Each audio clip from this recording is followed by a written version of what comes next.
অনেকে বলছেন যে আমরা পিয়ার বুঝি না। কালকের একটা সার্ভে রিপোর্ট দেখেছেন, 71% লোক পিয়ারের পক্ষে। তাহলে আমরা যারা রাজনীতিবিদ, যারা আমরা বুঝি না, মূর্খ জনগণ তো বুঝে। যদি তারা না বুঝে তো 71% আমরা কেন? তাহলে আপনি বুঝেন না এটা ঠিক, না আপনি বুঝেও বুঝেন না কোনটা ঠিক? আমরা বলছি যে আমরা গণতন্ত্রের পক্ষে। তো গণতন্ত্র হচ্ছে মেজরিটি মাস্ট বি গ্যারান্টেড, এটা গণতন্ত্র। 71% লোক কি মেজরিটি না মাইনরিটি? ওনারা 71 লিখতে কিভাবে লিখতে হয়? 7-1, 7-1। চশমার কারণে ডবলটা দেখছে 17। 71 কি 17 দেখা যায়নি? যায় যায়, আপনারা বিলে পড়লে। আমি মাঝে মধ্যে উল্টা দেখি, 32-এ 23 মনে হয়, 40-26-এ 42 মনে হয়। তো যদি 71% লোক যদি পিয়ার চান, তাহলে আপনাদের বিরুদ্ধে করার কি অধিকার আছে? মেজরিটি মানুষের মত প্রকাশ এবং সেইভাবে কার্যকরণের নাম হচ্ছে ডেমোক্রেসি। যারা মুখে বলে ডেমোক্রেসি, বৃহত্তর জনগণের মতকে গুরুত্ব দিতে চায় না, তাদের ব্যাপারে বলা যায় মুখ মে শেখ ফরিদ, বগল মে, ওইটা আপনারা জানেন। আমাদের বন্ধুরা বলেন সংস্কার আমরা পার্লামেন্টে গিয়ে করব। তো যদি আপনারা পার্লামেন্টে গিয়ে করেন, তো এখন করতে অসুবিধা কি? তাইলে কুছ কালা হায়, হায় और नहीं हाय। কি বলেন? হায় और नहीं हाय। হ্যাঁ, এই কোন কালো দাগ নিয়ে জনগণ বিতর্কিত নির্বাচন আর যাবে না, চায় না। এদেশের মানুষ 54 বছরে কোন নির্বাচনে দেখে নাই। এবার মানুষ আশা করে এবার একটি সুষ্ঠু নির্বাচন হবে। আমরা ইলেকশন চাই, সিলেকশন চাই না। প্রথম সংস্কারটা করা দরকার ছিল, যেখানে মন্ত্রী, প্রধানমন্ত্রী, প্রেসিডেন্টরা বসে, ওই চেয়ারগুলোর সংস্কার করা দরকার ছিল। পৃথিবীর বহু দেশ আছে যেখানে মানুষ 2 বার করে গোসল করে। তো আমরা দেশে মাঝে মধ্যে 2 বার গোসল করলে এটা কিন্তু খারাপ না। সুতরাং বাসা থেকে যেটা করে আসছেন, আর এখন যদি আল্লাহর পক্ষ থেকে আরেকবার গোসলের ব্যবস্থা করে, আপনারা কি অখুশি না খুশি? ঠিক আছে, তাহলে বৃষ্টি যত জোরেই হোক, গোসলের নিয়তে আমরা হাঁটতে থাকবো। ঠিক আছে? যেহেতু বৃষ্টি এবং মিছিল,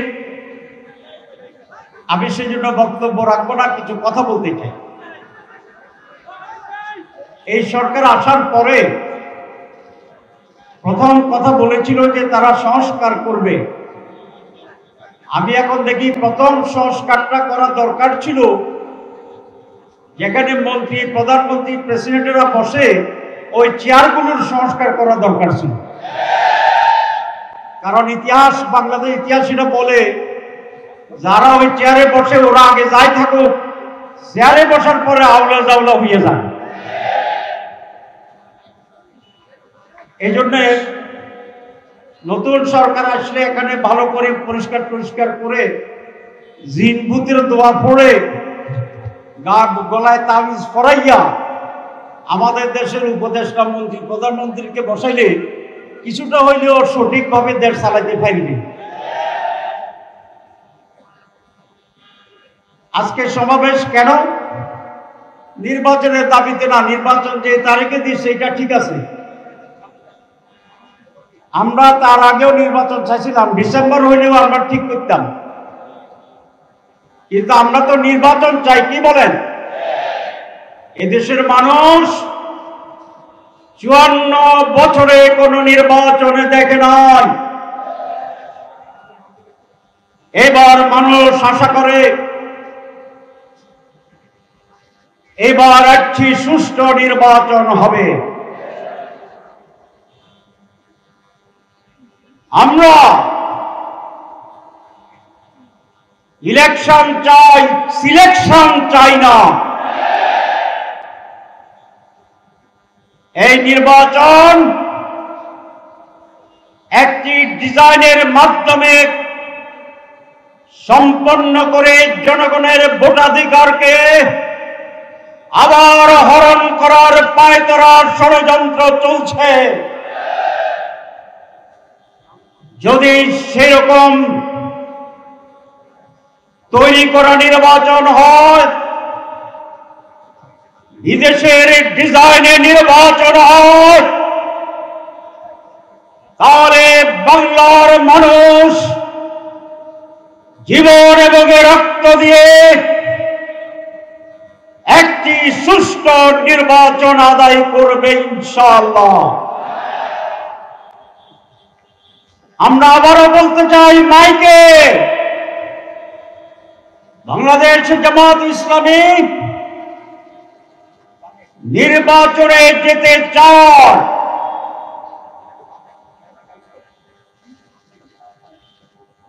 কিন্তু তার আগে সুষ্ঠু নির্বাচন হওয়ার বিষয়গুলো জনসমক্ষে উদ্ভাসিত হতে হবে, পরিষ্কার হতে হবে, আনন্দমুখর পরিবেশ তৈরি করতে হবে।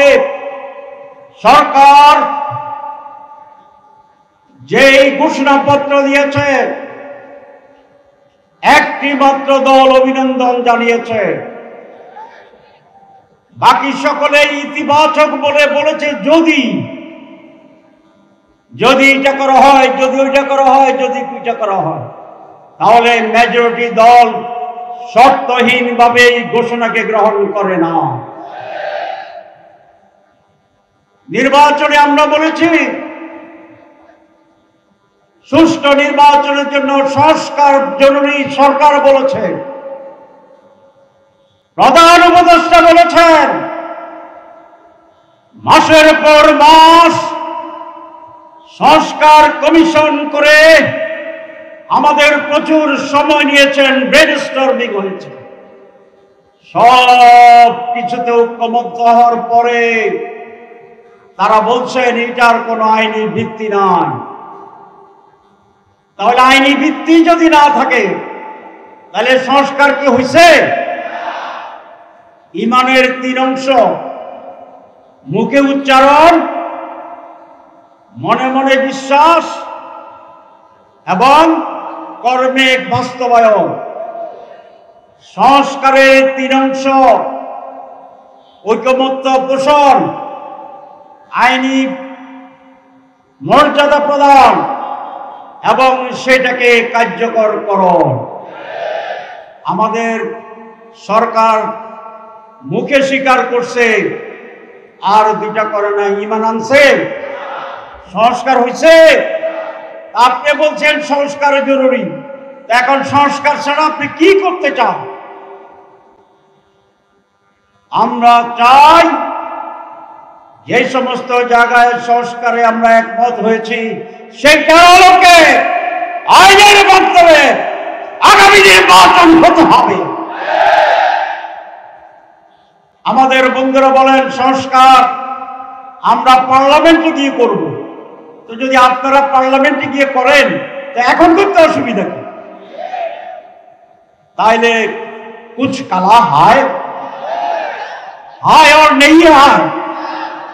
কি বলেন? হায় और नहीं हाय। হ্যাঁ,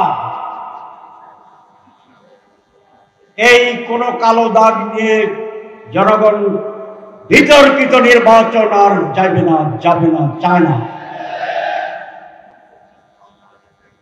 অনেকে বলছেন যে আমরা পিয়ার বুঝি না, কালকের একটা সার্ভে রিপোর্ট দেখেছেন, 71% লোক পিয়ারের পক্ষে। তাহলে আমরা যারা রাজনীতিবিদ, যারা আমরা বুঝি না, মূর্খ জনগণ তো বুঝে। যদি তারা না বুঝে তো 71% হলো কেন? তাহলে আপনি বুঝেন না এটা ঠিক, না আপনি বুঝেও বুঝেন না কোনটা ঠিক? আমরা বলছি যে আমরা গণতন্ত্রের পক্ষে। তো গণতন্ত্র হচ্ছে মেজরিটি মাস্ট বি গ্যারান্টেড, এটা গণতন্ত্র। 71% লোক কি মেজরিটি না মাইনরিটি? ওনারা 71 লিখতে কিভাবে লিখতে হয়? 7-1, 7-1। চশমার কারণে ডবলটা দেখছে 17। 71 কি 17 দেখা যায়নি? যায় যায়, আপনারা বিলে পড়লে। আমি মাঝে মধ্যে উল্টা দেখি, 32-এ 23 মনে হয়, 40-24-এ 42 মনে হয়। তো যদি 71% লোক যদি পিয়ার চান, তাহলে আপনাদের বিরুদ্ধে করার কি অধিকার আছে? মেজরিটি মানুষের মত প্রকাশ এবং সেভাবে কার্যকরণের নাম হচ্ছে ডেমোক্রেসি। যারা মুখে বলে ডেমোক্রেসি, বৃহত্তর জনগণের মতকে গুরুত্ব দিতে চায় না, তাদের ব্যাপারে বলা যায় মুখ মে শেখ ফরিদ, বগল মে, ওইটা আপনারা জানেন।